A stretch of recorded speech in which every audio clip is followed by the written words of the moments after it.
Guys, મારા mini બ્લોગમાં તમારું સ્વાગત છે. અને આજે છે સન્ડે ને અમારી સવાર પડી છે સવારે 11 વાગે.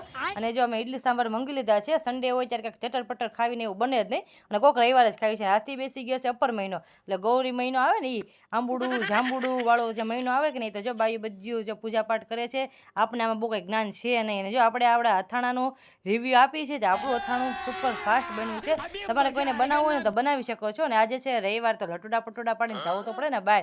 તો નીકળી ગયા 5 વાગે બહાર, ને મારો હીરો જો કેવો ચશ્મા પહેરીને મને લઈ જાય છે બહાર. તો અમે નીકળી ગયા બે બહાર, અને તડકાના જો બે કેવા બુરખા બાંધી દીધા છે યાર. હદ તડકો છે, હું કરું આ તડકાનો.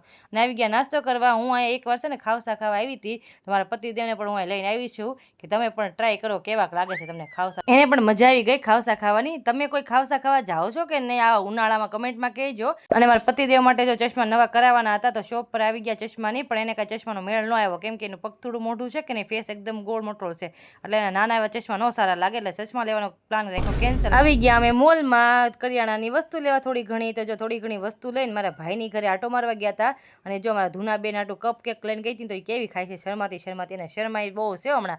અને અમે જો શાકભાજી લઈને પાછા રિટર્નમાં ઘરે ગયા. અને ઘરે જઈને એવો વિચાર આવ્યો કે હાલનો ક્યાંક બહાર જાવી જમવા. તો આવી ગયા અમે ઢોસા ખાવા. જો અને સન્ડે છે કે ને એટલે બહુ ટ્રાફિક છે, એટલે વેટિંગમાં થોડીક વાર બેસવું પડ્યું. અને જો ફાઇનલી અમને ટેબલ મળી ગયું છે.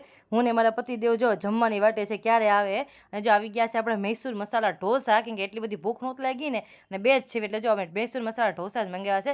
અને આવી જાઓ બધાય ખાવા. આજ તો આખો દી નકરું બહારનું જ ખાવાનું રહ્યો છે. સન્ડે હોય એટલે અમારો શેડ્યુલ આ ટાઈપનો જ હોય, ક્યાંક ને ક્યાંક બહાર જાવી નાસ્તા પાણી કરી. અને આજે આખો દી બહારનું ખાધું. અને આ મુહૂર્ત કે અમારી હારે નહોતો એવો જમવા, એને આળસ ચડતી હતી આવવાની, એટલે જો અમે એની માટે પાર્સલ લેતા આવ્યા હતા. અને કોણ છે આની જેવું મને કમેન્ટમાં કહેજો. ને મારા વિડીયો જોવા ગમતા હોય તો લાઈક શેર સબસ્ક્રાઈબ. ત્યાં સુધી હર હર મહાદેવ.